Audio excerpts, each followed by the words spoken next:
Hello guys, welcome back to the channel. कैसे हैं आप सब? कल हमने एक वीडियो डाली थी कि रेनो डस्टर का जो बेस एंड सेकंड बेस है, उसमें आपको क्या-क्या फीचर्स देखने को मिलते हैं और हमने सब कुछ डिस्क्राइब भी किया था कि किस तरीके से कार स्टैंड आउट करती है या फिर नहीं करती है। हालाँकि जो कल की वीडियो उसमें हमने ऐसा कुछ डिस्कशन नहीं किया था कि whether you should buy this car और you should not buy this car, क्योंकि कल की जो वीडियो थी उसका विज़न बहुत क्लियर था कि इसके बेस और सेकंड बेस में आपको क्या-क्या मिलता है और अदर देन दैट इस कार के अंदर क्या-क्या एसयूवी वाले स्टैंड्स और फीचर्स आपको देखने को मिल रहे हैं। तो आज की वीडियो का टॉपिक बहुत सिंपल है कि रेनो डस्टर 2026 जो लॉन्च हुई है, क्या आपको लेनी चाहिए, नहीं लेनी चाहिए? स्पेशली इसका बेस, सेकंड बेस आपको लेना चाहिए।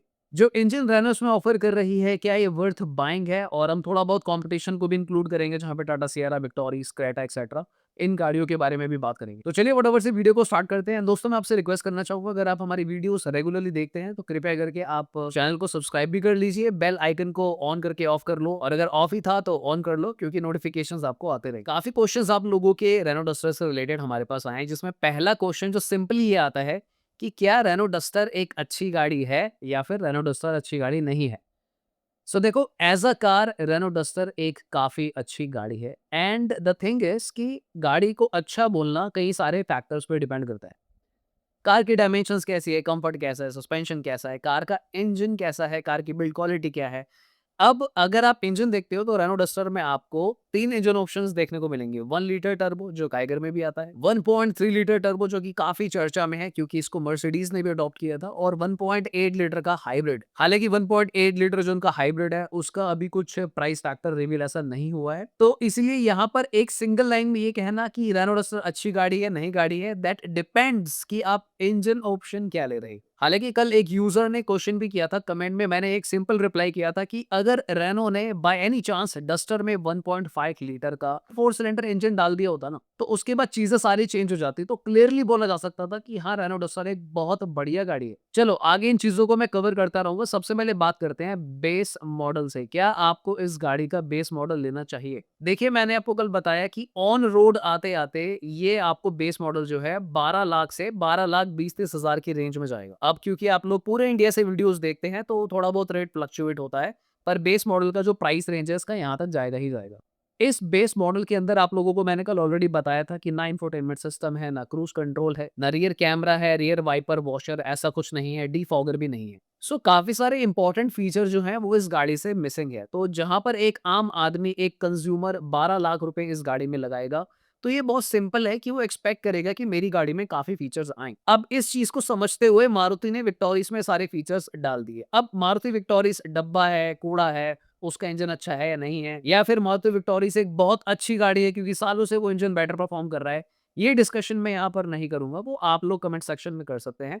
मैं बस एक रेफरेंस दे रहा हूँ कि भाई मारुति ने इस चीज़ को टैकल पहले ही कर लिया। इसी चीज़ को देखते हुए जब किया ने अपनी सेल्टॉस को उतारा तो उन लोगों ने भी इस चीज़ को पहले ही समझ लिया था कि आजकल कंज्यूमर डिमांड कर रहा है भैया कि उसको कम पैसों में ज़्यादा से ज़्यादा फीचर मिले। इनफैक्ट सेल्टॉस का तो साइज़ भी और ज़्यादा बड़ा है, तो वो थोड़ा और ज़्यादा वैल्यू फॉर मनी फैक्टर बनता है। वापिस आते हैं रेनो डस्टर में, ये चीज़ें इन लोगों ने बेस मॉडल के अंदर नहीं करी। प्लस उसमें दिक्कत क्या है कि जो काइगर वाला इंजन आप ले रहे हो एक 4300 वाली गाड़ी में, तो ये मुझे थोड़ा-सा वर्थ ऑफ डील नहीं लगता। तो मुझे प्रोबेबली ऐसा लगता है कि लोग इसके बेस मॉडल से दूर ही रहेंगे, क्योंकि कोई भी 12 लाख रुपए लगाकर 1 लीटर का टर्बो वाला इंजन, जो कि जीडीआई इंजन भी नहीं है, नॉर्मल एमपीएफआई वाला इंजन है, तो वहाँ पर it does not make much of sense. So यहाँ पर 2 प्रॉब्लम खड़ी हो गई है। पहली प्रॉब्लम क्या है कि एक तो बेस मॉडल में फीचर नहीं आ रहे, और दूसरी प्रॉब्लम क्या है कि बेस मॉडल में जो इंजन आ रहा है वो भी ठीक नहीं है। अब पहली प्रॉब्लम कि फीचर्स कम है, उसका सॉल्यूशन आपको मिलेगा इसके दूसरे वेरिएंट में, एवोल्यूशन में। एवोल्यूशन में इन लोगों ने वो सारे फीचर डाल दिए जिनकी मैं अभी बात कर रहा था, साथ ही में एलॉय व्हील्स पे डाल दिए। पर दूसरी प्रॉब्लम वहाँ भी सॉल्व नहीं हो रही, क्योंकि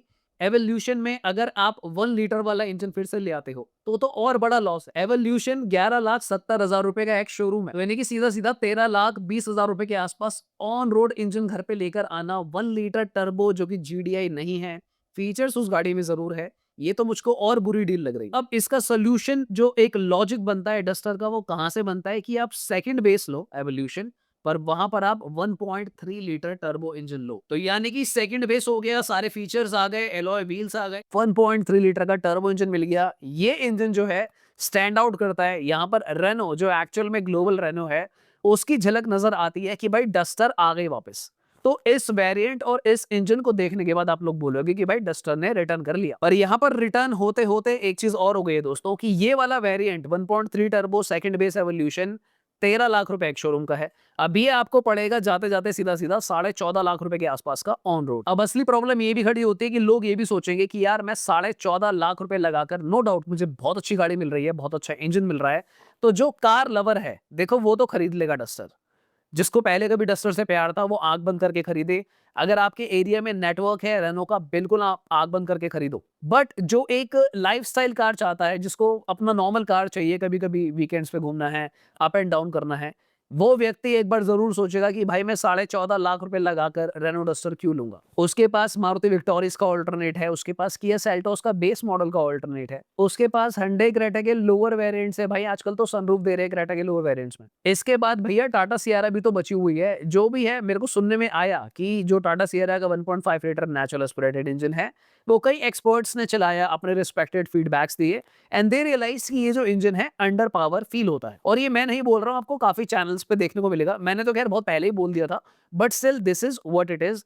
पर फिर भी अगर मैं आपको लॉजिकल बताऊं तो मुझे कहीं ना कहीं ऐसा लगता है कि 1 लीटर टर्बो गाड़ी लेकर आना 13 लाख रुपए की इज स्टिल बेटर कि आप सियरा का 1.5 नेचुरल एस्पिरेटेड इंजन ले लो, स्पेशली अगर आप सिटी में ज्यादा रहते हो। हाईवे अगर आपका ज्यादा है तो आई हाईली रेकमेंड कि आप सियरा का डीजल ले लो, वहां पर ज्यादा बेटर है। अब यहाँ पर अगेन एक डिसएडवांटेज जो है रेनो को झेलनी पड़ेगी कि इनके पास डीजल इन लोगों ने इस बार रखा ही नहीं। सेल्टोस में डीजल है, क्रेटा में डीजल है, सियारा में डीजल है। सो आई होप आप लोग समझ रहे होंगे कि प्रॉब्लम्स कहां पर शुरू हो रही है। आपको ये गाड़ी खरीदनी चाहिए, नहीं खरीदना चाहिए, मुझे लगता है मैंने आपको काफी अच्छे तरीके से यहाँ पे एक्सप्लेन करा है।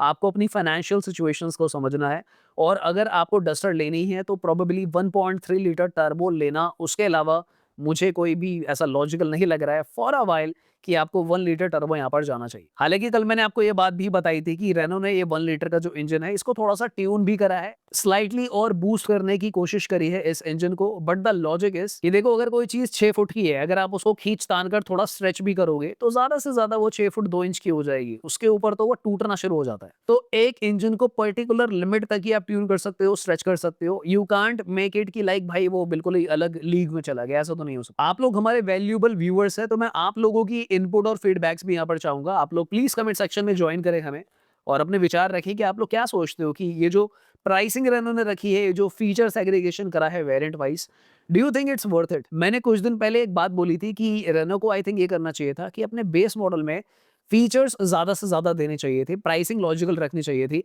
इंट्रोडक्टरी ऑफर रखना चाहिए था। इन्होंने इंट्रोडक्टरी की जगह आर पास इंट्रोड्यूस करा, वो भी यानी कि फुल्ली फ्लैग नहीं है कि भाई सबको बेनिफिट हो। आर पास भी ऐसे ही काम कर रहा है कि अगर आपने कभी पहले बुकिंग कर ली हो, एडवांस में गाड़ी देखी बिना ही ढंग से, तो आपको डिस्काउंट मिलेगा। सो यहाँ पर मुझे ऐसा नजर आ रहा है कि Renault as a brand might be thinking कि हम डस्टर को वापस लेकर आ रहे हैं, तो जो प्यार और सम्मान टाटा सियारा को दिया गया, अब करंट में वो क्या परफॉर्म कर रही है, सेल्स नंबर की मैं बात नहीं कर रहा हूँ, बट यस उसको रिस्पेक्ट बहुत मिली कार को, टाटा सियारा को, उसके पास बुकिंग्स बहुत ज्यादा है।